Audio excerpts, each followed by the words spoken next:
M ಪ್ರವ್ರಜಂತಮನುಪೇತಮಪೇತಕೃತ್ಯಂ ದ್ವೈಪಾಯನೋ ವಿರಹಕಾತರ ಆಜುಹಾವ ಪುತ್ರಾ ಇತಿ ತನ್ಮಯತಯಾ ತರವೋಪಿ ನೇದುಃ ತಂ ಸರ್ವಭೂತಹೃದಯಂ ಮುನಿಮಾನತೋಸ್ಮಿ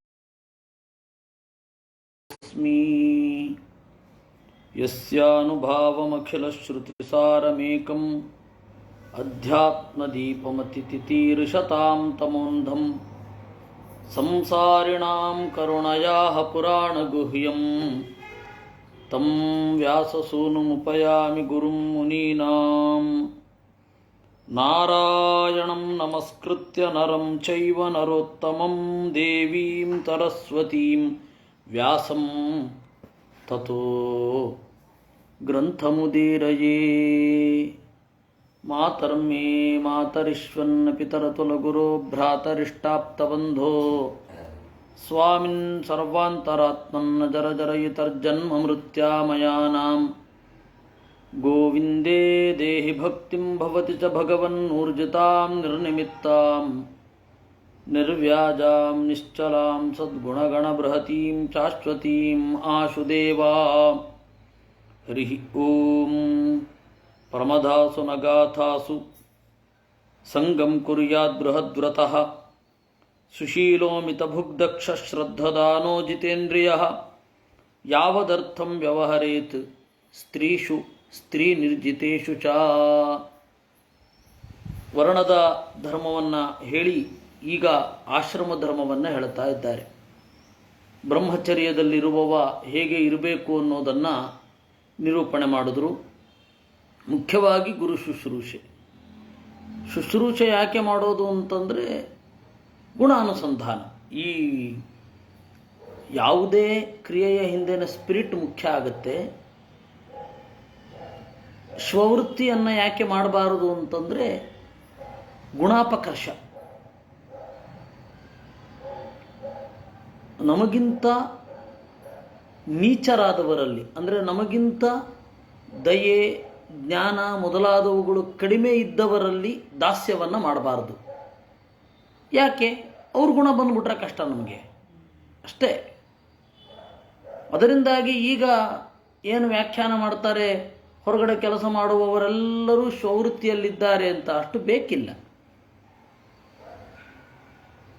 boss ಅಂತ ಯಾರೊಬ್ಬ ಇದ್ದಾನೆ, ಅವನು ಗುಣ ನಮಗೆ, ಅವನ ಕೆಟ್ಟ ಗುಣ ನಮಗೆ ಬರದೇ ಹೋದಂತೆ ನೋಡಿಕೊಂಡ್ರೆ ಆಯಿತು, ಅಂದರೆ ಎಚ್ಚರದಲ್ಲಿದ್ದರೆ ಆಯಿತು. ಹಾಗೆ ಗುರು ಶುಶ್ರೂಷೆ ಯಾಕೆ ಮಾಡಬೇಕು ಅಂತಂದರೆ ವಿನಯ, ಇಂದ್ರಿಯ ನಿಗ್ರಹ ಮೊದಲಾದವುಗಳು ಬರೋದು ಗುರು ಶುಶ್ರೂಷೆಯ ಫಲ. ಅಂದರೆ ದೊಡ್ಡವರನ್ನು ನೋಡ್ತಾ ಬೆಳಿಬೇಕು, ತಂದೆ ತಾಯಿಗಳನ್ನು ಹೊರತುಪಡಿಸಿರೋ ದೊಡ್ಡವರನ್ನು ನೋಡ್ತಾ ಬೆಳಿಬೇಕು ಅನ್ನೋದು ಇದರ ತಾತ್ಪರ್ಯ. ಸಾಮಾನ್ಯ ಏನು ಅಂದರೆ ತಂದೆ ತಾಯಿಗಳಲ್ಲಿ ಎಲ್ಲ ಗುಣ ಇರಬೇಕು ಅಂತ ಇಲ್ಲ. ತಂದೆ ತಾಯಿಗಳಲ್ಲಿ ಏನಿಲ್ಲವೋ ಅದನ್ನು ಗುರುಗಳಿಂದ ತುಂಬಿಕೊಳ್ಬೇಕಾಗತ್ತೆ. ಈ ಹಿನ್ನೆಲೆಯಲ್ಲಿ ಇವೆರಡೂ ಗುಣಾನುಸಂಧಾನಕ್ಕೆ, ನಮ್ಮಲ್ಲಿ ಗುಣಗಳನ್ನು ತುಂಬಿಕೊಳ್ಳಲಿಕ್ಕೆ ಪೂರಕವಾದದ್ದು. ಅದರ ಸ್ಪಿರಿಟ್ ಇದ್ಬಿಟ್ರೆ ನೀವು ಹೊರಗಡೆ ಕೆಲಸ ಮಾಡಿದ್ರೂ ಅದು ಸ್ವವೃತ್ತಿ ಅಲ್ಲ. ಅದರ ಸ್ಪಿರಿಟ್ ಇಲ್ಲದೆ ಹೋದರೆ ನೀವು ಗುರು ಶುಶ್ರೂಷೆ ಮಾಡಿಯೂ ಪ್ರಯೋಜನ ಇಲ್ಲ. ಹೀಗಾಗಿ ಬಿಡತ್ತೆ. ಅದರಿಂದ ಭಿಕ್ಷಾಚರಣೆ ಮಾಡೋದು ಮೊದಲಾದವುಗಳೆಲ್ಲ ಬ್ರಹ್ಮಚಾರಿಯ ಧರ್ಮ ಯಾಕಾಯಿತು ಅಂತ ಹೇಳಿದ್ರೆ ಸಿಂಪಲ್, ಆ ವಿನಯ ಮೊದಲಾದವುಗಳು ಬರಲಿಕ್ಕಾಗಿ. ಅದರ ಮುಂದುವರಿದ ಭಾಗ ಸುಶೀಲ ಮಿತಭುಕ್ ದಕ್ಷ. ಒಳ್ಳೆಯ ಶೀಲ ಇರಬೇಕು. ಬ್ರಹ್ಮಚರ್ಯದಲ್ಲಿ ಇರುವವನು ಮಿತವಾಗಿ ಉಣ್ಣಬೇಕು. ನಮ್ಮಪ್ಪ ಒಂದು ಮಾತು ಹೇಳೋರು, ನಾಯಿ ನಿದ್ರೆ ಕೋಳಿ ಊಟ ಅಂತ ವಿದ್ಯಾರ್ಥಿಗೆ. ಕೋಳಿ ಊಟ ಅಂತಂದರೆ ಅತ್ಯಂತ ಸ್ವಲ್ಪ, ಎಷ್ಟರಿಂದ ಮ್ಯಾನೇಜ್ ಮಾಡಲಿಕ್ಕಾಗತ್ತೋ ಅಷ್ಟು. ನಾಯಿ ನಿದ್ರೆ ಕೂಡಲೇ ಎಚ್ಚರಾಗಿ ಅಧ್ಯಯನಾದಿಗಳಲ್ಲಿ ತೊಡಗಬೇಕು ಅಂತ. ಹಾಗಿರಬೇಕು ಒಬ್ಬ ವಿದ್ಯಾರ್ಥಿ ಆದವ. ಜೀವನ ಪೂರ್ತಿ ವಿದ್ಯಾರ್ಥಿ ಆಗಿರಬೇಕು. ವಿದ್ಯಾರ್ಥಿ ಆಗೋ ತನಕ ಹಾಗಿರಬೇಕು, ಜೀವನ ಪೂರ್ತಿ ವಿದ್ಯಾರ್ಥಿ ಆಗಿರಬೇಕು. ಯಾವದರ್ಥಂ ವ್ಯವಹರೇತ್ ಸ್ತ್ರೀಷು ಸ್ತ್ರೀ ನಿರ್ಜಿತೇಶು ಚ. ಹೆಣ್ಣು ಮಕ್ಕಳಲ್ಲಿ ಮಾತೇ ಆಡಬಾರದೆ? ಇಲ್ಲ, ಯಾವದರ್ಥಂ, ಎಷ್ಟು ಬೇಕೋ ಅಷ್ಟು ಮಾತನಾಡಬೇಕು. ಭವತಿ ಭಿಕ್ಷಾಂ ದೇಹಿ, ಅಲ್ಲಿ ಭವತಿ ಅನ್ನೋದು ಪೂಜ್ಯಳೇ ಅಂತ. ಭವತಿ ಅನ್ನೋದು ಪೂಜ್ಯಳೇ, ಎಲೈ ಪೂಜ್ಯಳೇ ಭಿಕ್ಷೆಯನ್ನು ನೀಡು. ಕ್ಷತ್ರಿಯನಾದವನು ಬ್ರಹ್ಮಚರ್ಯದಲ್ಲಿ ಇದ್ದಾಗ ಭಿಕ್ಷೆ ಬೇಡಬೇಕು, ಭಿಕ್ಷಾಂ ಭವತಿ ದೇಹಿ ಅಂತನ್ಬೇಕು. ವೈಶ್ಯನಾದವ ಬ್ರಹ್ಮಚರ್ಯದಲ್ಲಿ ಇದ್ದು ಭಿಕ್ಷೆಯನ್ನು ಬೇಡುವಾಗ ಭಿಕ್ಷಾಂ ದೇಹಿ ಭವತಿ ಅನ್ಬೇಕು. ಅದು ನೋಡಿದಾಗ ಯಾರೊಂದು ಗೊತ್ತಾಗ್ಬಿಡತ್ತೆ, ಇನ್ನೊಂದರಿಂದಲೂ ಗೊತ್ತಾಗತ್ತೆ. ಮುಂಜೆ ತೃಣದಿಂದ ಮಾಡಿದ ಉಪವೀತವನ್ನು ಬ್ರಾಹ್ಮಣನು ಧರಿಸಬೇಕು. ಇವಾಗಿನ ತರಹ ಈ ಫ್ಯಾಕ್ಟರಿಯಲ್ಲಿ ನೂಲುಗಳನ್ನು ಧರಿಸೋದಲ್ಲ. ಇರಲಿ, ಇಲ್ಲಿರೋದು ಮುಂಜ ತೃಣ, ಅದಕ್ಕೆ ಮೌಂಜಿ ಬಂಧನ ಅಂತ. ಮುಂಜಿ ಅಂತ ಇವತ್ತು ನಾವು ಕರಿತಾ ಇದ್ದೇವೆ, ಮೌಂಜಿ ಬಂಧನ. ಅವನು ಹೆಣ್ಣು ಮಕ್ಕಳನ್ನು ಕೇಳಬೇಕಾದ್ರೆ ಗೊತ್ತೇ ಆಗತ್ತೆ. ಯಾರೋ ಒಬ್ಬರು ಭವತಿ ಭಿಕ್ಷಾಂ ದೇಹಿ ಅಂತ ಭೈರಪ್ಪನವರು ಎಲ್ಲೋ ಉಪನ್ಯಾಸ ಮಾಡುವಾಗ ಹೇಳಿಬಿಟ್ರಂತೆ. ಯಾರೋ ಒಬ್ಬರು ಬಂದು ಕೇಳಿದ್ರಂತೆ, ಭವತಿ ಭಿಕ್ಷಾಂ ದದಾತು ಅಲ್ವಾ ಅಂತ. ಅವ್ರಿಗೆ ಏನು ಭ್ರಮೆ ಅಂದರೆ ಭವತ್ ಶಬ್ದ ನೀನು ಅನ್ನುವ ಅರ್ಥದಲ್ಲಿ ಇದೆ ಅಂತ. ಅದನ್ನು ಭೈರಪ್ಪನವ್ರಿಗೆ ಹೇಳಿದ್ರು. ಭೈರಪ್ಪನವರು ಅವತ್ತಿನಿಂದ ನಾನು ತಯಾರು ಮಾಡಿಕೊಳ್ಳದೆ ಭಾಷಣ ಮಾಡಲ್ಲ ಅಂದರು. ಅದು ಬಹಳ ಒಳ್ಳೆಯದೇ, ಆದರೆ ಸಂಸ್ಕೃತ ಮಾತನಾಡೋಲ್ಲ ಅಂತ ತೀರ್ಮಾನ ಮಾಡಿಬಿಟ್ರು ಅವರು. ಸಂಸ್ಕೃತ ಕೇಳ್ತೇನೆ, ಮಾತನಾಡೋಲ್ಲ ಅಂತ. ಸಂಸ್ಕೃತವೇ ಬೇಡ ಅಂತ ಹೇಳುವ ಸಾಹಿತಿಗಳಿಗಿಂತ ಅವರು ಬಹಳ ಉತ್ತಮರು, ಅದರಲ್ಲಿ ವಿವಾದ ಇಲ್ಲ. ಆದರೆ ಅವರಿಗೆ ಸಜೆಸ್ಟ್ ಮಾಡಿದ ಹಿರಿಯರು ಒಂದು ತಪ್ಪು ಮಾಡಿದ್ದಾರೆ. ಭವತಿ ಅನ್ನೋದು ಪೂಜ್ಯಳು ಅನ್ನುವ ಅರ್ಥದಲ್ಲಿ. ಭವತಿ ಅಂದರೆ ಪೂಜ್ಯಳು, ಭವತಿ ಅಂದರೆ ಪೂಜ್ಯಳೆ ಅಂತ. ಭಿಕ್ಷೆಯನ್ನು ಕೇಳಬೇಕಾದ್ರೆಲ್ಲ ಅದು ಮಾತನಾಡಲೇಬೇಕಾಗುತ್ತೆ. ಇನ್ನು ಸ್ತ್ರೀ ನಿರ್ಜಿತೇಶು, ಹೆಣ್ಣು ಮರುಳರು. ಯಾರಿಗೆ ಗೊತ್ತು ಇವನು ಹೆಣ್ಣು ಮರುಳ ಅಂತ? ಅದಕ್ಕೆ ಮಿತವಾಗಿ ಮಾತನಾಡಬೇಕು. ಪ್ರಮದಾಸು ನಗಾಥಾಸು ಸಂಗಂ ಕುರ್ಯಾತ್ ಬೃಹದ್ವ್ರತಃ. ಬೃಹದ್ವ್ರತಃ ಬ್ರಹ್ಮಚರ್ಯದಲ್ಲಿರುವವನು ಹೆಣ್ಣು ಮಕ್ಕಳಲ್ಲೇ ಹೆಚ್ಚು ಮಾತನ್ನು ಆಡಬಾರದು. ನ ಗಾಥಾಸು, ಹಾಡು ಮೊದಲಾದ ಕಲೆಗಳಲ್ಲಿ ಹೆಚ್ಚು ತೊಡಗಬಾರದು. ಯಾಕೆ ಅಂದರೆ ಅದೆಲ್ಲ ಬ್ರಹ್ಮವಿದ್ಯೋಪಘಾತಕ.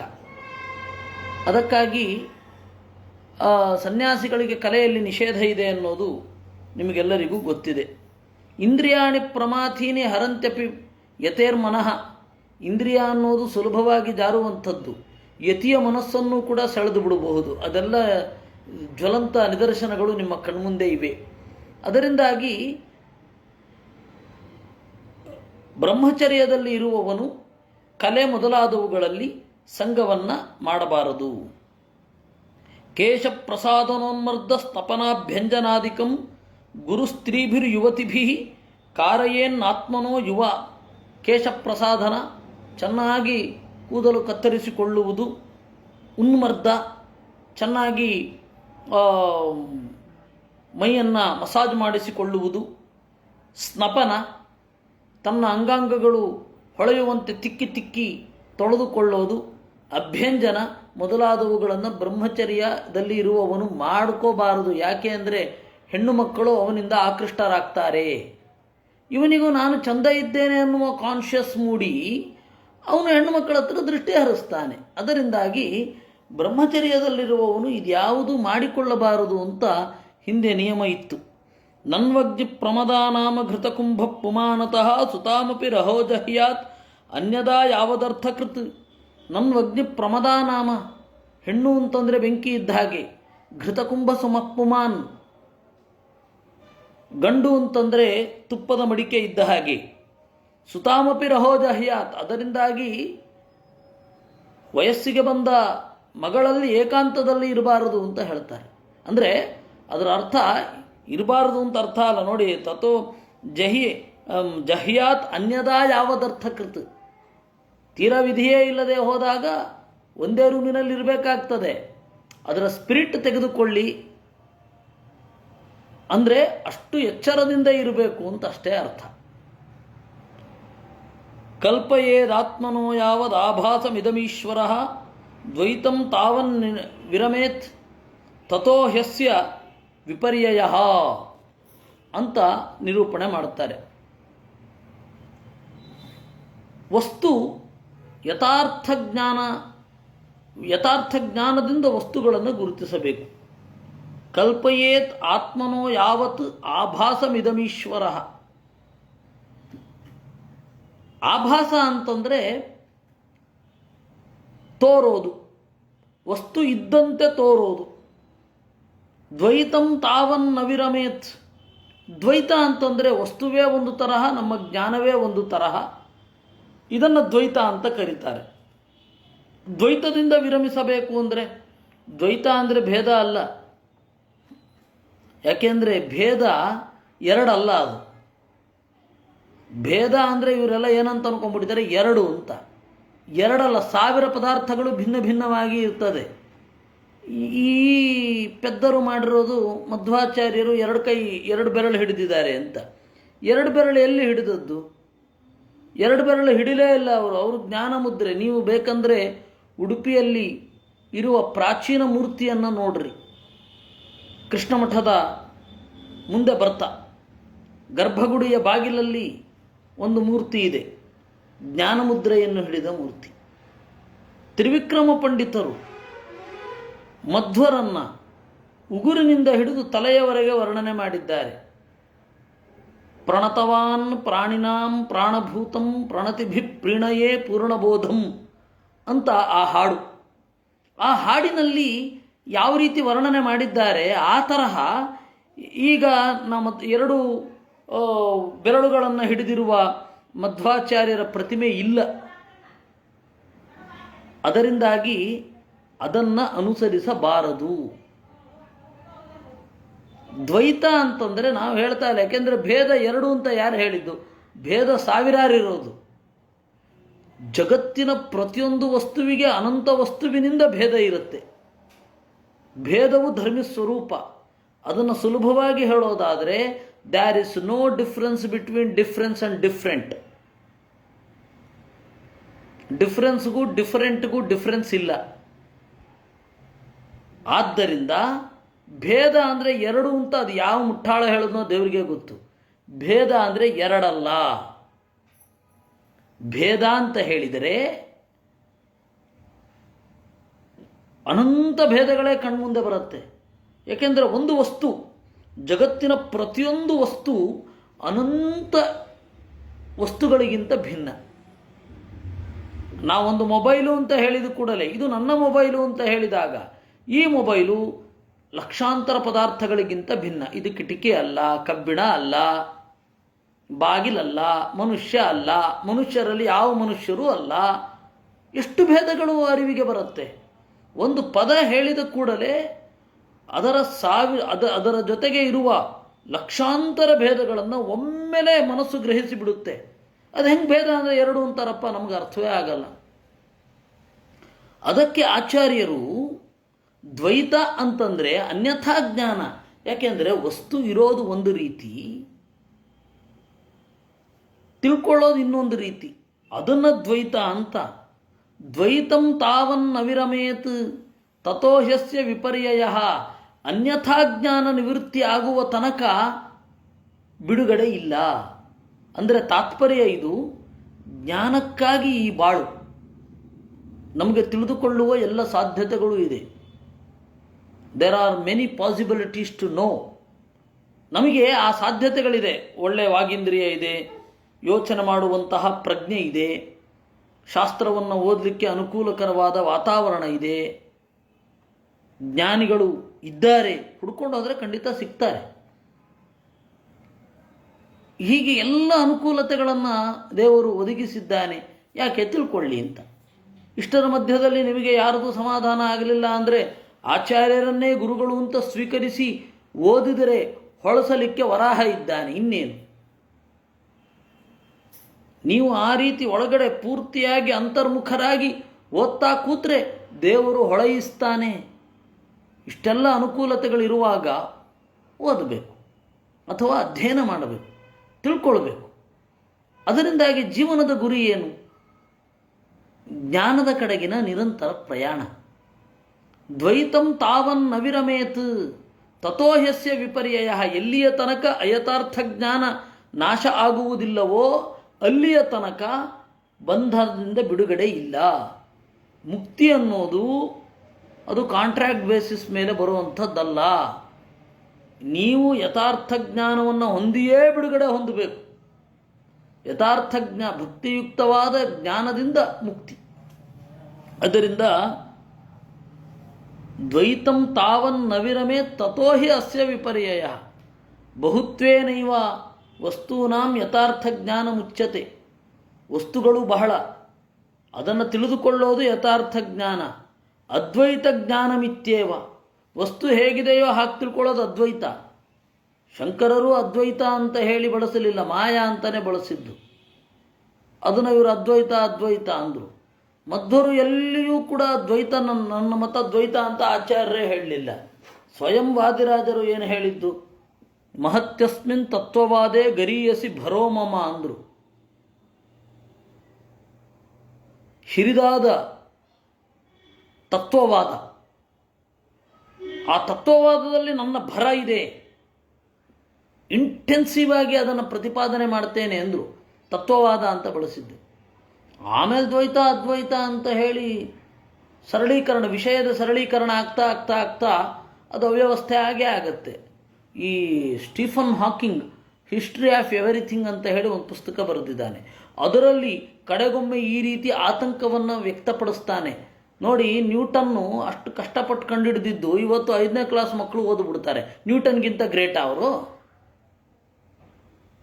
ಐನ್ಸ್ಟೈನು ಅಷ್ಟು ಕಷ್ಟಪಟ್ಟು ಕಂಡುಹಿಡಿದಿದ್ದು ಅಲೌಕಿಕವಾದ ಪ್ರತಿಭೆಯಿಂದ ಅದು ಒಂದು ಹೊಳದದ್ದು. ಅವನು ಕಂಡುಹಿಡಿದದ್ದನ್ನು ಇವತ್ತು 10 ನಿಮಿಷದಲ್ಲಿ ಅಥವಾ 1 ಗಂಟೆಯಲ್ಲಿ ತಿಳ್ಕೊಂಡು ಬಿಡ್ತಾರೆ. ಅವ್ರಿಗಿಂತ ಇವನು ಗ್ರೇಟಾ? ಸರಿ, ಅದೆಲ್ಲ ಸರಿ. ಆದರೆ ಅದು ಸಿಂಪ್ಲಿಫೈ ಆಗ್ತಾ ಆಗ್ತಾ ಆಗ್ತಾ ಏನಾಗಿ ಬಿಡುತ್ತೆ, ಅದರ ಮಹತ್ವ ಕಳ್ಕೊಳ್ಳುತ್ತೆ. ಅಷ್ಟೇ ಅಲ್ಲ, ಅದು ಬೇರೆ ಕಡೆಗೆ ತೆಗೆದುಕೊಂಡು ಹೋಗುತ್ತೆ. ಉದಾಹರಣೆಗೆ ನಮ್ಮ ಕನ್ನಡದಲ್ಲಿ ಒಂದು ಮಾತು ಉಂಟು, ಮಂಗನಿಂದ ಮಾನವ ಅಂತ ಡಾರ್ವಿನ್ ಹೇಳ್ದ. ಎಲ್ಲಿ ಹೇಳ್ದ?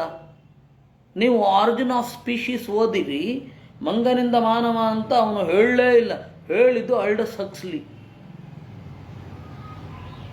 ಇದು ಡಾರ್ವಿನ್ ತಲೆ ಕಟ್ಬಿಟ್ಟಿದ್ದಾರೆ. ಹೇಳಲೇ ಇಲ್ಲ ಹಾಗಂತ. ನೀವು ಆರಿಜಿನ್ ಆಫ್ ಸ್ಪೀಶೀಸ್ ಓದಿದ್ರೆ ಗೊತ್ತಾಗುತ್ತೆ. ಅದರಿಂದಾಗಿ ವಿಷಯ ಸಿಂಪ್ಲಿಫೈ ಆಗ್ತಾ ಸಿಂಪ್ಲಿಫೈ ಆಗ್ತಾ ಸಿಂಪ್ಲಿಫೈ ಆಗ್ತಾ ಅದು ಎಲ್ಲಿಗೋ ತಗೊಂಡೊಟ್ಟಾಗುತ್ತೆ.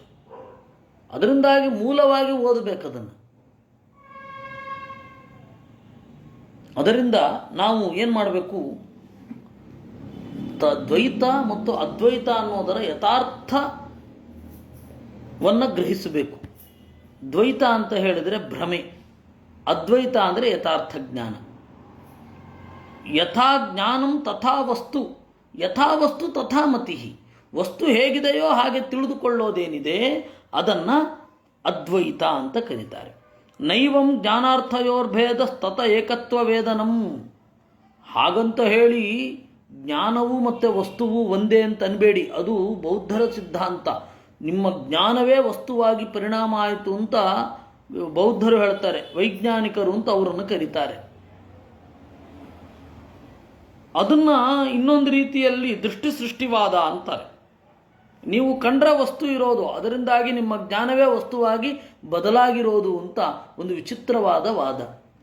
ಇವಾಗ ಹಸು ಇದೆ, ಅವ್ರದ್ದು ತರ್ಕಗಳು ಹೇಳೋದು, ಹಸು ಇದೆ, ಬೇರೆ ಪ್ರಾಣಿಗಳಿದೆ, ಅವುಗಳಿಗೆ ಬಣ್ಣಗಳು ಗೊತ್ತಾಗಲ್ಲ, ಬಣ್ಣಗಳನ್ನು ಗುರುತಿಸ್ಲಿಕ್ಕಾಗಲ್ಲ. ಹಾಗಂತ ಹೇಳಿ ಬಣ್ಣ ಇಲ್ಲ ಅಂತ ಅರ್ಥನಾ? ಅದರಿಂದ ನೀವು ಬಣ್ಣ ಗುರುತಿಸ್ತೀರಾ, ನಿಮ್ಮ ಕಣ್ಣಿನ ನರಗಳು ಬೇರೆ ಬೇರೆ ಬಣ್ಣವನ್ನು ಗುರುತಿಸ್ಲಿಕ್ಕೆ ಅನುಗುಣವಾಗಿವೆ, ಅದರಿಂದಾಗಿ ಅವಿವೆ, ಇಲ್ಲ ಅಂದ್ರಿಲ್ಲ. ಸೊ ದೃಷ್ಟಿ ಸೃಷ್ಟಿವಾದ ಅಂತ ಹೇಳ್ತಾರೆ ಅವರು. ಇದನ್ನು ಒಪ್ಲಿಕ್ಕಾಗತ್ತಾ? ಇದನ್ನು ಒಪ್ಲಿಕ್ಕಾಗಲ್ಲ. ಹೀಗಾಗಿ ವಸ್ತು ಹೇಗಿದೆಯೋ ಹಾಗೆ ಗ್ರಹಿಸೋದು ಏನಿದೆ ಅದನ್ನು ಅದ್ವೈತ ಅಂತ ಕರೀತಾರೆ. ವಸ್ತು ಇರೋದೇ ಒಂದು ರೀತಿ, ನಾವು ತಿಳ್ಕೊಳ್ಳೋದೇ ಒಂದು ರೀತಿ ಅಂತಂದರೆ ಅದು ಎರಡು ಬಗೆಯುವುದು, ನಾನು ಯಾವಾಗಲೂ ಹೇಳಿ ಹೋದ್ಸರ್ತಿಯೂ ಹೇಳಿದೆ, ಎರಡು ಬಗೆಯುವುದು ಅಂದರೆ ವಿರುದ್ಧವಾಗಿ ಮಾಡೋದು ಅಂತಲೇ ಅರ್ಥ. ದ್ವಿ ಇತ, ತಪ್ಪಾಗಿ ತಿಳಿದದ್ದು ಎರಡಾಗಿ ತಿಳಿಯುವುದು. ವಸ್ತುವೇ ಒಂದು ರೀತಿಯಾಗಿದ್ದರೆ ನೀವೇ ಒಂದು ರೀತಿಯಾಗಿ ತಿಳಿಯೋದು, ಅದು ದ್ವೈತ. ಆ ದ್ವೈತ ಅಸಂಗತ.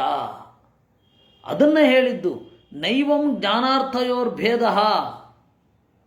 ತತ ಏಕತ್ವ ವೇದನಂ. ವಸ್ತು ಹೇಗಿದೆಯೋ ಹಾಗೆ ತಿಳಿಯೋದೇ ಸರಿ. ವಸ್ತುವು ಜ್ಞಾನವೂ ಒಂದೇ ಅಲ್ಲ. ಮತ್ತೆ ಅದರಿಂದಾಗಿ ಬ್ರಹ್ಮಚರ್ಯದಲ್ಲಿ ಇರುವವ ಜ್ಞಾನ ಸಂಪಾದನೆಗೇನೆ ತನ್ನನ್ನು ಮುಡಿಪಾಗಿ ಇಟ್ಕೊಳ್ಬೇಕು. ಇದೆಲ್ಲ ಕಾಮ ಮೊದಲಾದವುಗಳೆಲ್ಲ ಜ್ಞಾನಕ್ಕೆ ಪ್ರತಿಬಂಧಕ. ಅದರಿಂದಾಗಿ ಏನು ಮಾಡಬೇಕು, ಅದಕ್ಕೊಂದು ವಯಸ್ಸುಂಟು. ನಿಮ್ಮ ವಿದ್ಯಾಭ್ಯಾಸ ಆದಮೇಲೆ ನಿಮ್ಮ ಕಾಮ ತೀವ್ರವಾಗಿದ್ದರೆ ಮದುವೆ ಆಗಿರಿ, ಅದು ಒಂದು ವ್ರತವಾಗಿ ಆಚರಿಸಿ. ಬ್ರಹ್ಮಚರ್ಯ ವ್ರತ ಅಥವಾ ಗೃಹಸ್ಥ ವ್ರತವಾಗಿ ಆಚರಿಸಿ. ಕಾಮ ಕಾಡಲಿಲ್ವಾ, ಮದುವೆ ಆಗೋದು ಬೇಡ. ಈ ಹಿನ್ನೆಲೆಯಲ್ಲಿ ನೀವು ಬ್ರಹ್ಮಚರ್ಯ ವ್ರತವನ್ನು ನೋಡಬೇಕು. ಮಕ್ಕಳಿಗೆ ಇದೆಲ್ಲ ಅರ್ಥ ಆಗೋದು ಕಷ್ಟ. ಆದರೆ 17ನೇ ವಯಸ್ಸಿನವರೆಗೂ 16 ಇದೆಲ್ಲ ಶುರು ಆಗುವಂಥದ್ದು ಅವಾಗ ಹೇಳಿದ್ರೆ ಆಯಿತು. ಅಷ್ಟೊತ್ತಿಗೆ ಅರ್ಥ ಆಗಿರುತ್ತೆ ಅವರಿಗೆ. ಜಗತ್ತನ್ನು ನೋಡುವಂತಹ ಪ್ರಜ್ಞೆ ಮೂಡಿರುತ್ತೆ.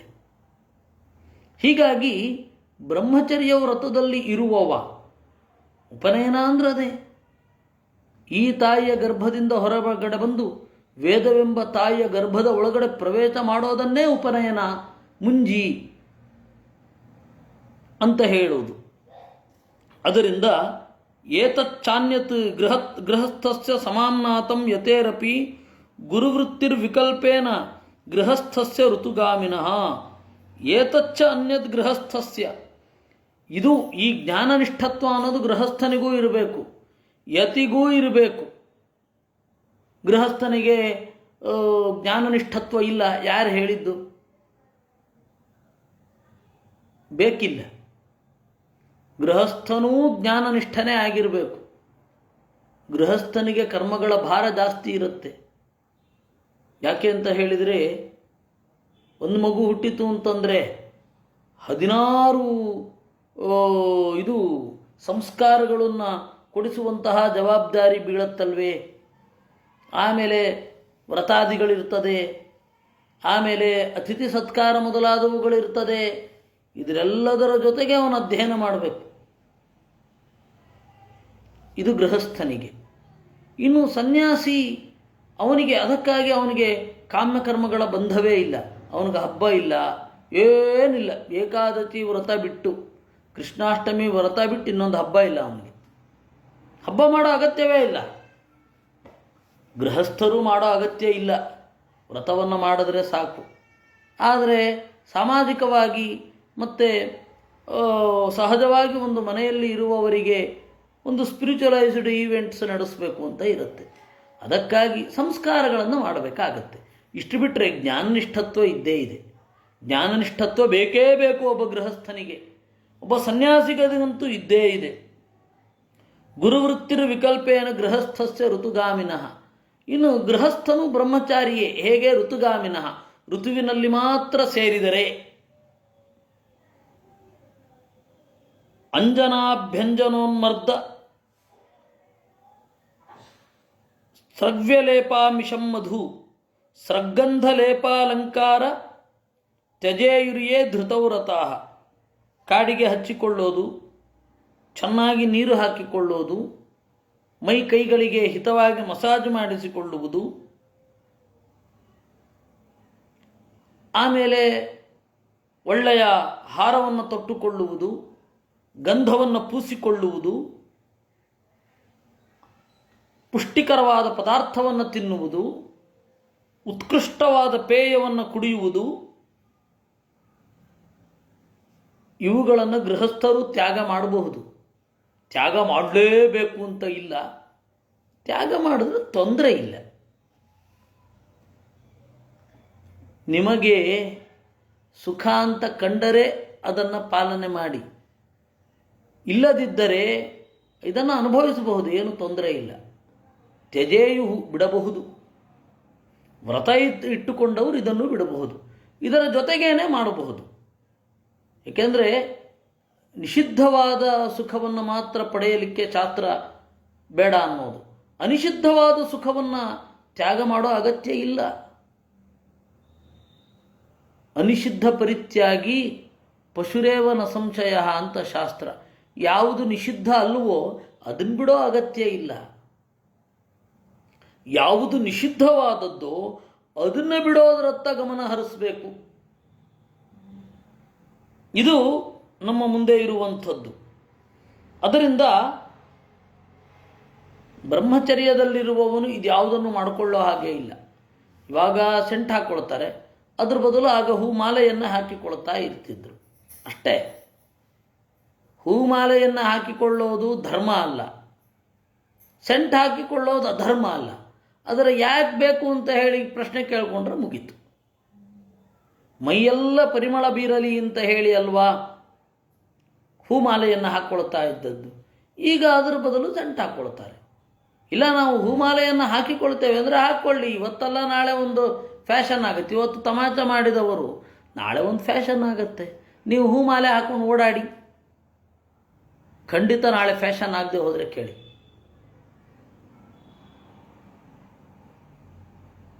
ಬೇಡ, ನಾಳೆ ಒಬ್ಬ ಚಿತ್ರನಟ ಮುಟ್ಟಾಳ ಅವನೊಂದು ಇದನ್ನು ಯಾವುದೋ ಒಂದು ಫಿಲಮ್ನಲ್ಲಿ ಹಾರ ಹಾಕೊಂಡು ಓಡಾಡ್ಬಿಟ್ರೆ, ಪ್ಯಾಂಟು ಶರ್ಟ್ ಮೇಲೆ ಹಾರ ಹಾಕೊಂಡು ಓಡಾಡಿದ್ರೆ ಇವುಗಳೆಲ್ಲ ಓಡಾಡ್ತವೆ, ಕುರಿಗಳೆಲ್ಲ. ಅದರಿಂದ ಯಾವುದು ಏಕಾಗಿ ಇದೆ ಅನ್ನೋದನ್ನು ತಿಳಿದುಕೊಂಡ್ರೆ ಆಯಿತು. ಅದರ ಸ್ಪಿರಿಟ್ ಏನು? ಕಾಫಿ ಅದು ಮೊದಲು ಇದು ಕೊಡ್ತಾ ಇದ್ರು, ಏನು ಮಧುಪರ್ಕ, ಮೊಸರು ಮತ್ತು ಜೇನುತುಪ್ಪ ಮಿಕ್ಸ್ ಮಾಡಿ ಕೊಡ್ತಾ ಇದ್ರು ಅವಾಗದು. ಈಗ ಕಾಫಿ ಅಥವಾ ಟೀ ಕೊಡ್ತಾರೆ. ಮನೆಗೆ ಹೋದರೆ ಕಾಫಿ ಟೀ ಕುಡಿಯುವವರು ಅಧರ್ಮಿಷ್ಠರು ಅನ್ನೋ ಅಗತ್ಯ ಇಲ್ಲ. ಮಧುಪರ್ಕ ಕುಡಿದ್ರೆ ಧರ್ಮ ಅಲ್ಲ, ಕಾಫಿ ಟೀ ಕುಡಿದ್ರೆ ಧರ್ಮ ಅಲ್ಲ. ಈ ಸ್ಪಿರಿಟ್ ಅದು ಗೊತ್ತಾಗಬೇಕು. ಏನು ಯಾಕಾಗಿ ಮಾಡ್ತಾ ಇದ್ದಾರೆ ಅನ್ನೋದರ ಐಡಿಯಾ ಇರಬೇಕು. ಅದರಿಂದ ಗೃಹಸ್ಥನಿಗೆ ಒಳ್ಳೆ ಚೆನ್ನಾಗಿ ಇದನ್ನು ಹಾಕಿಕೊಳ್ಳೋದು, ಗಂಧವನ್ನು ಪೂಸಿಕೊಳ್ಳುವುದು, ಹಿತವಾಗಿ ಮಸಾಜ್ ಮಾಡಿಸಿಕೊಳ್ಳೋದು, ಒಳ್ಳೆ ಚೆನ್ನಾಗಿ ಅಲಂಕಾರ ಮಾಡಿಕೊಳ್ಳೋದು, ಇದು ಬಿಡಬೇಕು ಅಂತ ಇಲ್ಲ. ಹಾಗಂತ ಹೇಳಿ ಮಾಡಬೇಕು ಅಂತನೂ ಇಲ್ಲ. ನಿಮಗೆ ಅಗತ್ಯ ಅಂತ ಅನಿಸಿದರೆ ಮಾಡಿ, ಇಲ್ಲ ಅಂದರೆ ಬಿಡ್ರಿ.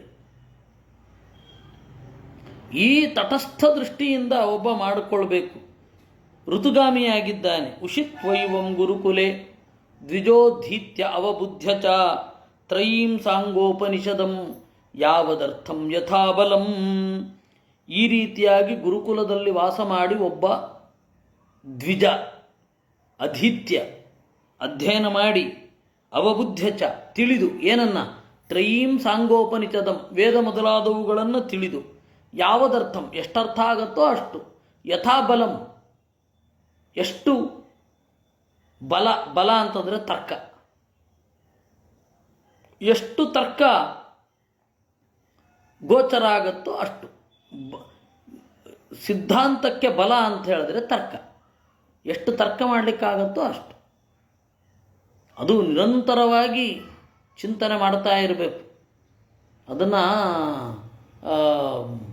ಬೃಹದಾರಣ್ಯಕ ಉಪನಿಷತ್ತಿನಲ್ಲಿ ಹೇಳ್ತಾರೆ, ತಸ್ಮಾತ್ ಪಾಂಡಿತ್ಯಂ ನಿರ್ವಿದ್ಯ ಬಾಲ್ಯೇನ ತಿಷ್ಠಾಸೇತಂತ.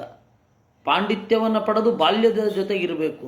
ಏನು ಹಾಗಂದರೆ ಓದ್ಬಿಟ್ಟು ಮಕ್ಕಳು ಥರ ಆಡೋದು ಅಂತನಾ? ಅಲ್ಲ.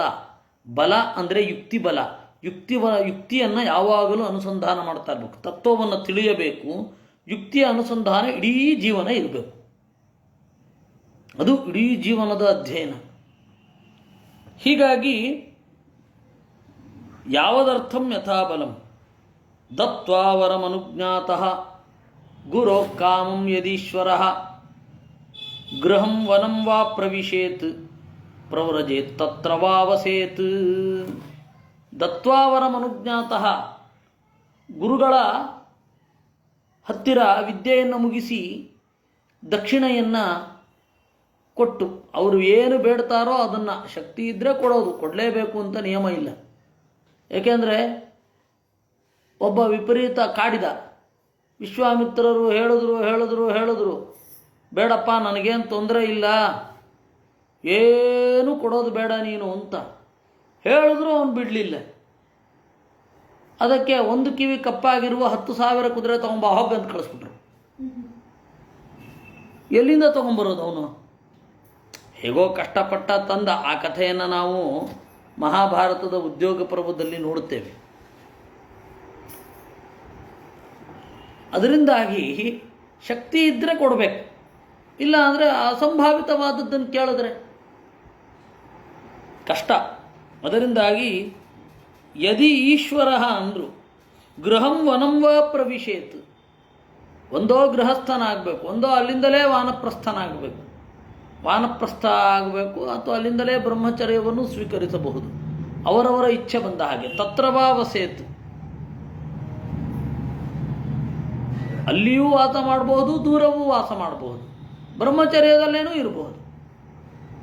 ಗುರೋರಾಜ್ಞಾನುರೋಧೇನ ದೂರಸ್ಥೋ ವಾ ಗೃಹೀ ಭವೇತ್ ಇತಿ ಚ, ಗುರುಗಳ ಆಜ್ಞೆಗೆ ಅನುಗುಣವಾಗಿ ದೂರದಲ್ಲೂ ಇರಬಹುದು, ಹತ್ತಿರದಲ್ಲಿರಬಹುದು, ಗೃಹಸ್ಥನಾಗಬಹುದು, ಆಗದೆಯೂ ಇರಬಹುದು.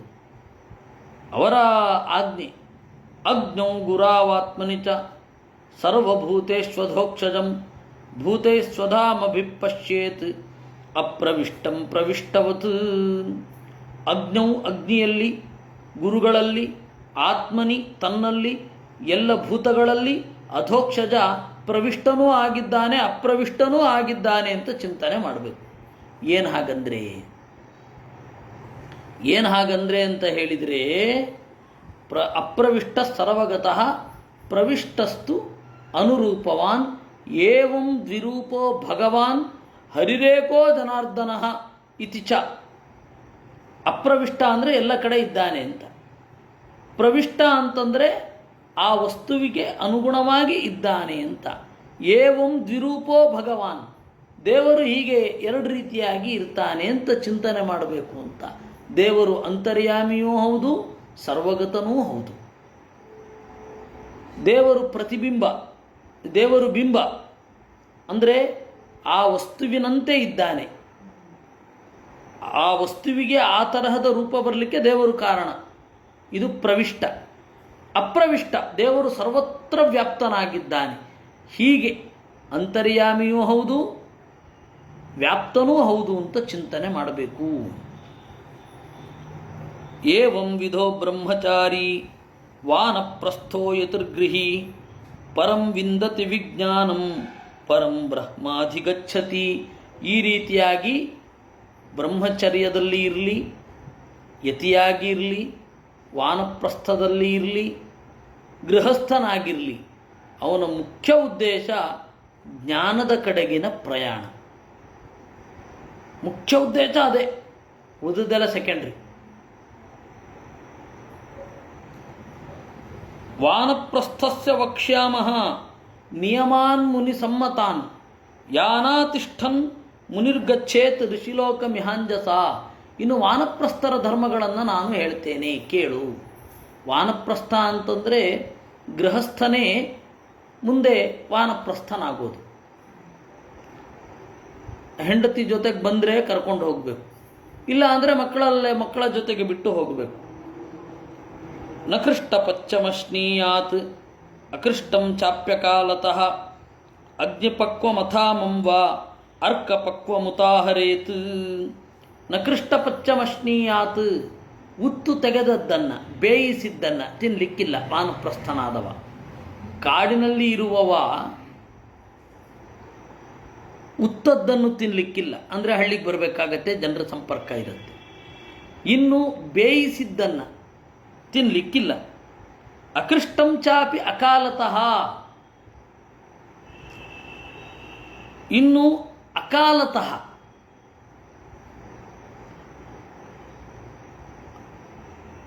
ಹಣ್ಣು ಮೊದಲಾದವುಗಳನ್ನು ಅಕಾಲದಲ್ಲಿ ತಿನ್ನಲಿಕ್ಕಿಲ್ಲ. ಅಗ್ನಿಪಕ್ವ ಮಥಾಮಂವ ಅರ್ಕಪಕ್ವ ಮುತಾಹರೆ.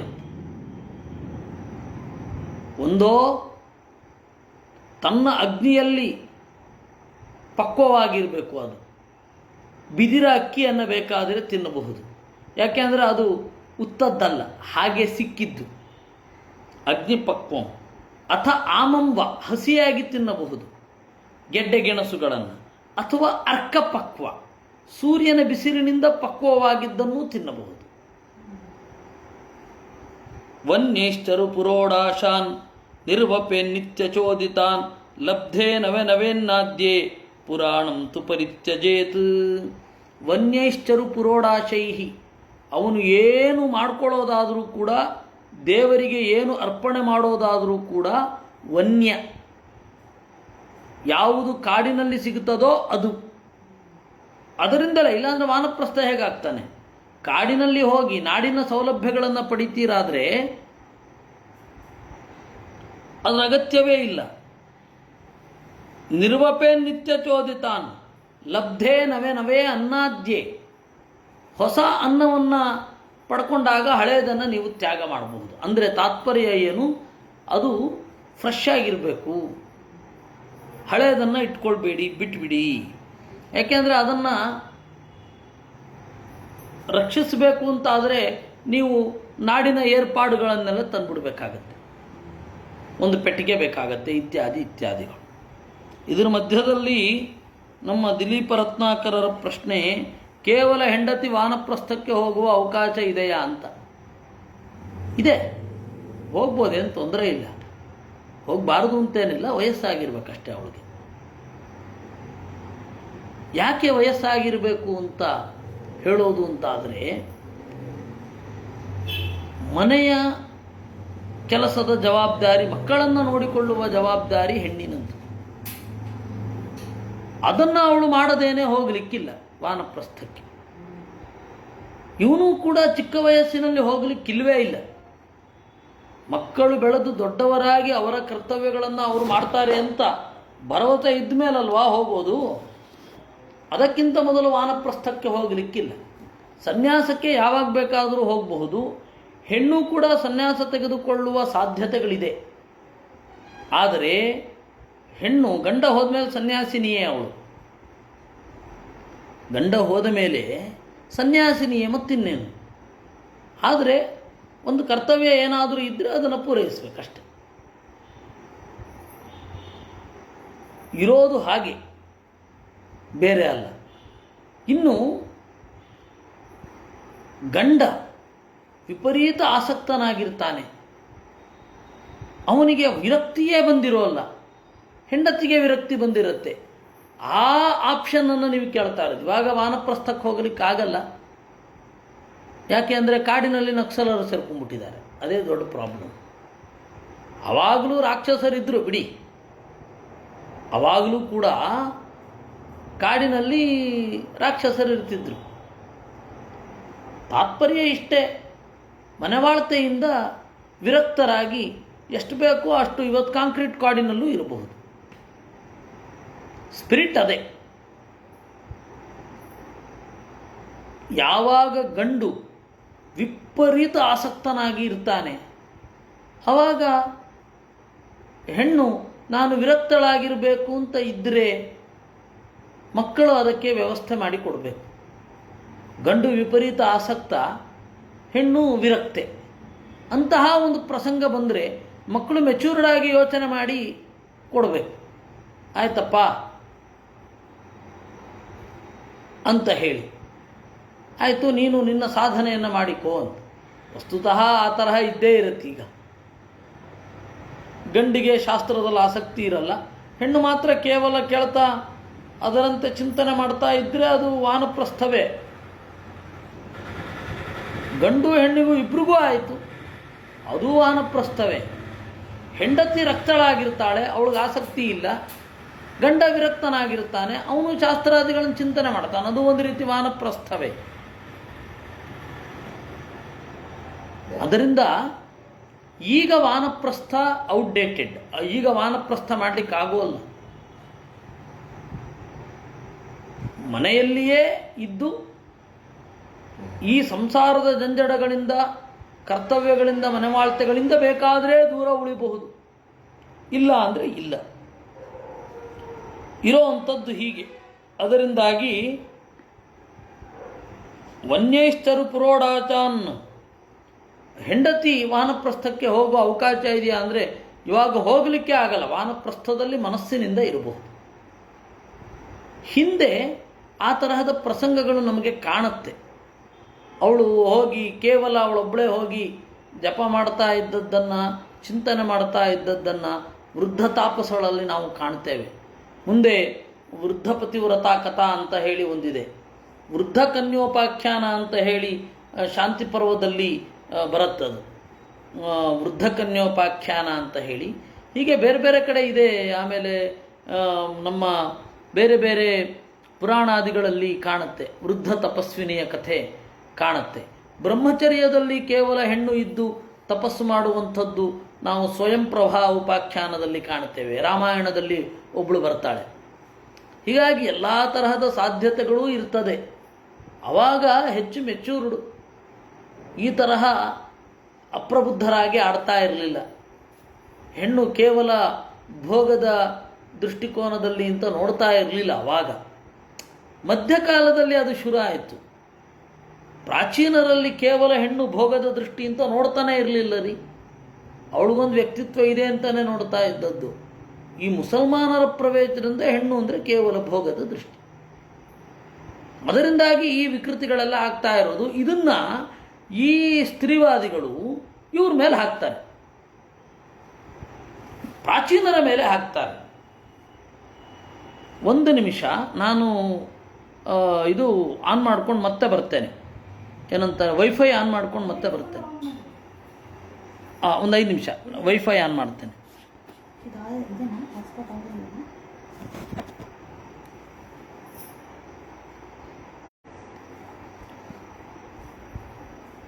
ಹೀಗಾಗಿ ಕೇವಲ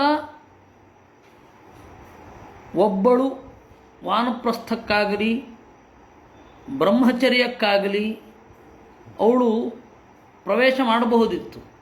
ನಾವು ಕಾಶ್ಮೀರದ ಲಲ್ಲೇಶ್ವರಿ, ಆಮೇಲೆ ಕರ್ನಾಟಕದ ಅಕ್ಕ ಮಹಾದೇವಿ, ಆಮೇಲೆ ಎಳವನಕಟ್ಟೆ ಗಿರಿಯಮ್ಮ, ಇವ್ರನ್ನೆಲ್ಲ ನೋಡ್ತಾ ಇದ್ದರೆ ಏನು ಅಸಂಭಾವಿತ ಏನಲ್ಲ ಇದು. ಈಗ ಅದು ಸಂಭವನೀಯವೇ ಅಂತ ಹೇಳಿ ಒಂದು ದೊಡ್ಡ ಪ್ರಶ್ನೆ ಬರುತ್ತೆ. ಈಗಲೂ ಕೂಡ ಕೆಲವರು ಆ ತರಹ ಓದೋದನ್ನು, ಅಧ್ಯಯನ ಮಾಡೋದನ್ನು ನೋಡುತ್ತೇವೆ. ಕೆಲವರು ದಾರಿ ತಪ್ಪಿದ ಮಕ್ಕಳಾಗಿರಬಹುದು, ಆದರೆ ಇರುವ ಅವಕಾಶ ಇದೆ. ಈ ಹಿನ್ನೆಲೆಯಲ್ಲಿ ಕೇವಲ ಹೆಂಡತಿ ವಾನಪ್ರಸ್ಥಕ್ಕೆ ಹೋಗುವ ಅವಕಾಶ ಇದೆ ಅಂದರೆ ಎಲ್ಲ ರೀತಿಯ ಸಾಧ್ಯತೆಗಳು ಇದೆ ಅಂತ ಉತ್ತರ ಬಂತು.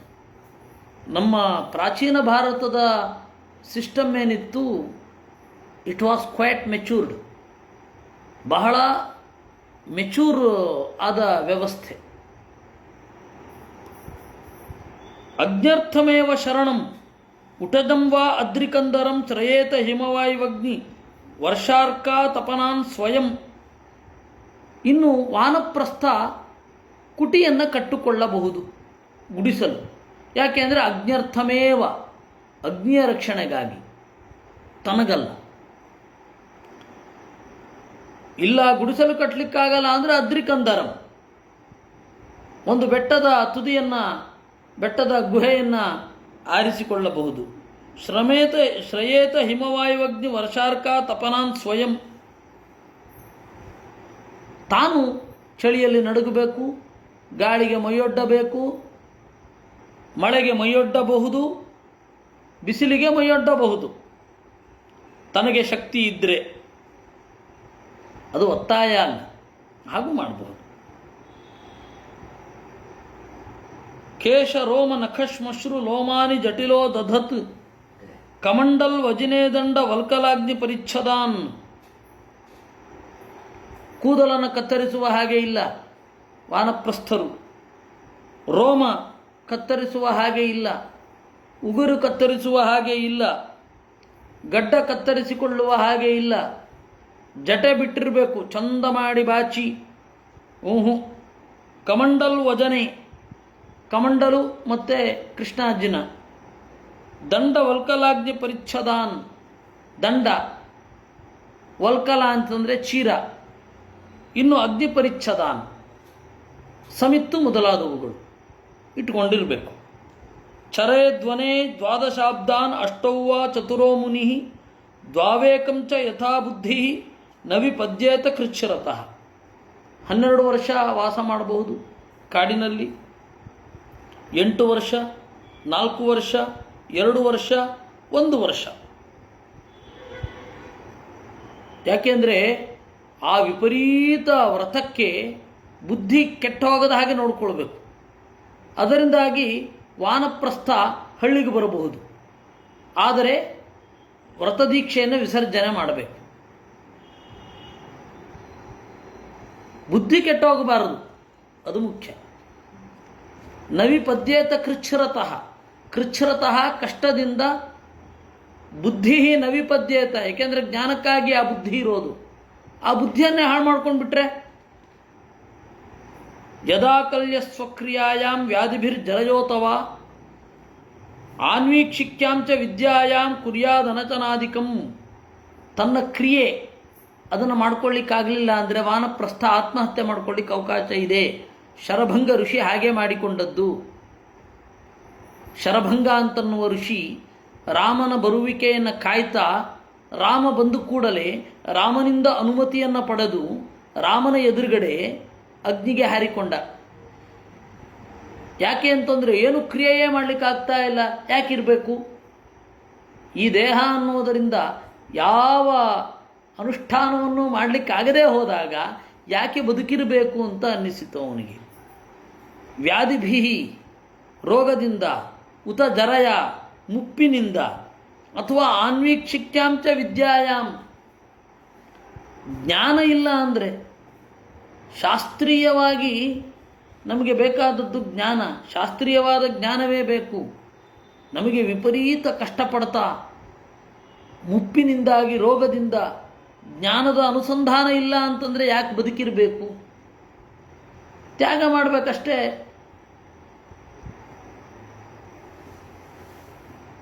ಆತ್ಮನ್ಯಜ್ಞಂ ಸಮಾರೋಪ್ಯ ಸನ್ಯಸ್ಯ ಅಹಂ ಮಮಾತ್ಮತಾಂ ಕಾರಣೇಶು ನ್ಯಸೇತ್ ಸಮ್ಯಕ್ ಸಂಘಾತಂತು ಯಥಾರ್ಹತಃ. ವಾನಪ್ರಸ್ಥ ಯಾವ ರೀತಿ ಚಿಂತನೆ ಮಾಡಬೇಕು ಅಂತ, ಆತ್ಮನೇ ಅಗ್ನಿಯಿಂದ ಸಮಾರೋಪ್ಯ, ಹೊರಗಡೆ ಆರಾಧನೆ ಮಾಡ್ತಾ ಇರುವ ಅಗ್ನಿಯನ್ನು ಆತ್ಮನಲ್ಲಿ ನೆಲೆಗೊಳಿಸಿಕೊಳ್ಳಬೇಕು. ಅದು ದೇವರ ಪೂಜೆಯಲ್ಲಿಯೂ ಸಮಾನ. ದೇವರ ಪೂಜೆಯಲ್ಲಿಯೂ ಹಾಗೆ ತಾನೇ ಮಾಡೋದು. ಮನೆಯಲ್ಲಿ ದೇವರ ಪೂಜೆ ಮಾಡುವಾಗ ಪೂಜೆ ಮಾಡಿ, ಆ ಪೂಜೆಯೆಲ್ಲ ಆದಮೇಲೆ ಆ ಪ್ರತಿಮೆಯಲ್ಲಿರುವ ದೇವರು ನನ್ನ ಒಳಗಡೆ ಸನ್ನಿಹಿತನಾಗಬೇಕು ಅಂತಲೇ ಚಿಂತನೆ.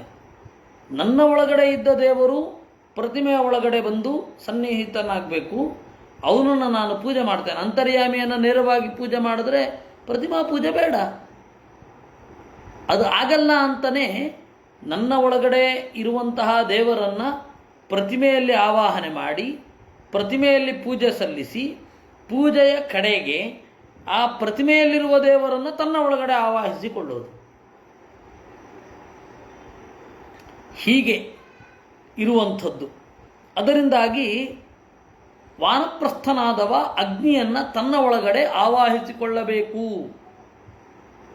ಸನ್ಯಸ್ಯ ಅಹಂ ಮಮಾತ್ಮತಾಂ, ಈ ಜಗತ್ತಿನ ಯಾವ ಆಸ್ತಿಯೂ ನನ್ನದಲ್ಲ ಅಂತ ಮಾನಸಿಕವಾಗಿ ತಯಾರಾಗಬೇಕು. ಅದರ ಮೇಲೆ ಮೋಹ ಇಟ್ಕೊಂಡು ಸಾಯೋದಲ್ಲ. ಕಾರಣೇಶು ನ್ಯಸೇತ್ ಸಮ್ಯಕ್ ಸಂಘಾತಂತು ಯಥಾರ್ಹತಃ. ಈ ತತ್ವಾಭಿಮಾನಿ ದೇವತೆಗಳ ಸಮೂಹವನ್ನು ಅವರ ಕಾರಣದಲ್ಲಿ ಲಯಗೊಳಿಸಬೇಕು. ಏನು ಹಾಗಂದರೆ, ಅದನ್ನು ನಾವು ಇಬ್ಬರ ಸಾವಿನಲ್ಲಿ ನೋಡಿದ್ದೇವೆ. ಒಂದು ಧರ್ಮರಾಜನ ಸಾವು, ಇನ್ನೊಂದು ಯುಧಿಷ್ಠಿರನ ಸಾವು, ಧೃತರಾಷ್ಟ್ರನ ಸಾವು. ಅದರಲ್ಲಿ ಹೇಗೆ ಅಂತ ಹೇಳಿದರೆ, ವಾಗಭಿಮಾನಿಯಾದ ಪಾರ್ವತೀದೇವಿ ಮನೋಭಿಮಾನಿಯಾದ ಸದಾಶಿವನಲ್ಲಿ ಲಯಗೊಳ್ಳುತ್ತಾಳೆ ಅಂತ ಚಿಂತನೆ. ಇವನು ಹೇಳಿದ ಕೂಡಲೇ ಲಯ ಹೊಂದಿಬಿಡಲ್ಲ, ಯಾಕೆಂತಂದರೆ ಉಳಿದವರೆಲ್ಲ ಮಾತಾಡ್ತಾನೆ ಇರ್ತಾರೆ. ಇವಳು ಇವನ ಅಧೀನ ಅನ್ನುವ ಚಿಂತನೆ ಲಯ ಚಿಂತನೆ ಅಂತ. ವಸ್ತುತಃ ಅದು ಪ್ರತಿ ರಾತ್ರಿ ಮಾಡಬೇಕು ಅಂತ ಸಂಪ್ರದಾಯ. ಪ್ರತಿ ರಾತ್ರಿಯೂ ಕೂಡ ಹೀಗೆ ಅನುಸಂಧಾನ ಮಾಡಬೇಕು. ವಾಗಭಿಮಾನಿನಿಯಾದ ಪಾರ್ವತಿಯು ಮನೋಭಿಮಾನಿಯಾದ ಸದಾಶಿವನ ಅಧೀನಳಾಗಿದ್ದಾಳೆ ಅಂತ ಚಿಂತನೆಯೇ ಲಯ ಚಿಂತನೆ ಅಂತ. ಹೀಗಾಗಿ ಸಂಘಾತಂ ನ್ಯಸೇತ್ ಅಂತ ಹೇಳಿದರೆ ಕಾರ್ಯಸ್ಯ ಕಾರಣಲಯ ಜ್ಞಾನ ಮಾತ್ರಂ ವಿಲಾಪನಂ. ಲಯಚಿಂತನೆ ಅಂದರೆ ಅದು. ಹಾಗೆ ಲಯಚಿಂತನೆ ಮಾಡಿ ಖೇ ಖಾನಿ ವಾಯವು ನಿಶ್ವಾತಂ ತೇಜಸಿ ಊಷ್ಮಾಣಮಾತ್ಮವಾನ್ ಅಪ್ಸು ಅಸೃಕ್ ಶ್ಲೇಷ್ಮ ಪೂಯಾನಿ ಕ್ಷಿತೌ ಶೇಷಂ ಯಥೋದ್ಭವಂ.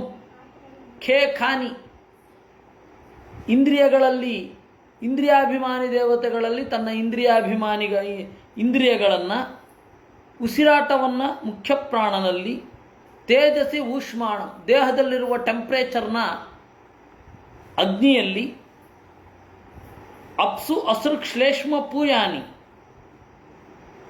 ಇನ್ನು ರಕ್ತ, ಕಫ, ಆಮೇಲೆ ಬೇರೆ ವಸ್ತುಗಳು ಅದನ್ನೆಲ್ಲ ಕೀವು, ದೇಹದಲ್ಲಿರುವ ಕೀವು, ರಕ್ತ ಮೊದಲಾದವುಗಳನ್ನೆಲ್ಲ ನೀರಿನಲ್ಲಿ ನಾನು ಲಯಗೊಳಿಸ್ತಾ ಇದ್ದೇನೆ ಅಂತ ಚಿಂತನೆ ಮಾಡಿ ಕ್ಷಿತೌ ಶೇಷಂ ಉಳಿದ ಈ ಭಾಗವನ್ನೆಲ್ಲ ಭೂಮಿಯಲ್ಲಿ ಲಯಗೊಳಿಸಬೇಕು, ಅಂದರೆ ಭೂದೇವಿಯಲ್ಲಿ ಅರ್ಪಿಸಬೇಕು ಅಂತ. ಹೀಗೆ ಯಾವ ರೀತಿ ಸಾಯೋದು ಅಂತ ಹೇಳಿ ಇದೆ. ಅದನ್ನು ನಾವು ನಾಳೆ ಆಗುತ್ತೋ ಇಲ್ವೋ ಗೊತ್ತಿಲ್ಲ. ಇವತ್ತು ಮಾಡಲಿಕ್ಕೆ ಹೋದರೆ ಜಾಸ್ತಿ ಆಗತ್ತೆ, ನಾಳೆ 95% ಆಗಲ್ಲ. 5% ಆದರೆ ಖುಷಿ ಪಡಬೇಕು. ಯಾಕೆಂದರೆ ಅದರ ಟೈಮಿಂಗ್ಸ್ ನಮಗೆ ಸರಿಯಾಗಿ ಐಡಿಯಾ ಬರ್ತಾ ಇಲ್ಲ. ಇಲ್ಲ ಅಂತಂದರೆ ನಾಡಿದ್ದಂತೂ ಖಂಡಿತ ಇರುತ್ತೆ. ಪ್ರಾಯ ನಾಡಿದ್ದಿನ ಭಾಗವತದಲ್ಲಿಯೇ ನೋಡೋಣ. ನಾಳೆ ಅಕಸ್ಮಾತ್ ಸಮಯ ಆದರೆ ಬೇರೆ ಯಾವುದನ್ನಾದರೂ ಅನುಸಂಧಾನ ಮಾಡೋಣ. ಸಮಯ ಆದರೆ ಬೇರೆ ಯಾವುದಾದ್ರೂ ನ್ಯಾಯಸುಧಾದ ಯಾವುದಾದ್ರು ಒಂದು ಭಾಗ ಆ ತರಹದ್ದು ಚಿಂತನೆ ಮಾಡೋಣ, ನೋಡೋಣ. ದೇವರ ಇಚ್ಛೆ ಹೇಗಿದೆ ಅಂತ ಗೊತ್ತಿಲ್ಲ ನಮಗೆ. ಅದನ್ನು ನಾಳೆ ಚಿಂತನೆ ಮಾಡೋಣ ಅಂತ ಹೇಳ್ತಾ, ಅಥವಾ ನಾಡಿದ್ದು ಚಿಂತನೆ ಮಾಡೋಣ ಅಂತ ಹೇಳ್ತಾ, 95% ನಮ್ಗೆ ಗೊತ್ತಿಲ್ಲ, ಆಗಲ್ಲ ಅಂತಲೇ ಇಟ್ಕೊಳ್ಳಿ. ಇನ್ನು 5% ಇದ್ದರೆ ಬೇರೆ ಏನಾದರೂ ಚಿಂತನೆ ಮಾಡಿ ನಾಡಿದ್ದು ಇದನ್ನು ಮಾಡೋಣ. ಕೃಷ್ಣಾರ್ಪಣಮಸ್ತು.